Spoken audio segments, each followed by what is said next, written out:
আসসালামু আলাইকুম এভরিওয়ান, ঘরোয়া রান্নাঘরে আপনাদের সবাইকে স্বাগতম। আজকে আমি ঢ্যাঁড়স ভাজি করে দেখাবো। আমি ঢ্যাঁড়সগুলোকে ধুয়ে নিয়েছি। অবশ্যই কাটার আগেই ঢ্যাঁড়স ধুতে হবে, না হলে ঢ্যাঁড়সের পিচ্ছিল ভাবটা রয়ে যাবে। এখন আমি ঢ্যাঁড়সটিকে সুন্দর করে কেটে নিয়েছি। এখন একটি কড়াইতে তেল, পেঁয়াজ আর কাঁচামরিচ দিয়ে দিচ্ছি। পেঁয়াজটা এরকম হালকা ব্রাউন কালার হয়ে গেলে আমি ঢ্যাঁড়সটা দিয়ে দিব। চুলার আঁচ মিডিয়ামে রেখে নেড়ে নিতে হবে। এই পর্যায়ে আমি কাঁচা পেঁয়াজ দিয়ে দিচ্ছি, তাহলে টেস্টটা আরও ভালো আসে খেতে। এখন দিয়ে দিব স্বাদ মতো লবণ।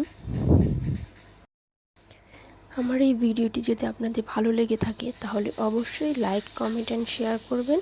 সাবস্ক্রাইব করে পাশে থাকা বেল আইকনটি ক্লিক করে দেবেন, তাহলে আমার সকল নিত্য নতুন ভিডিও আপনাদের কাছে পৌঁছে যাবে।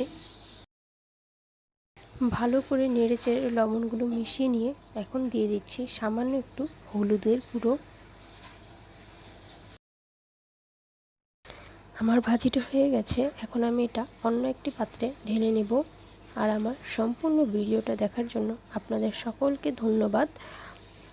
আর আমার ভিডিওটি যদি আপনাদের ভালো লেগে থাকে অবশ্যই লাইক করবেন, কমেন্ট করবেন এবং সাবস্ক্রাইব করে পাশে থাকবেন। Thank you for watching. আসসালামু আলাইকুম। আল্লাহ হাফেজ।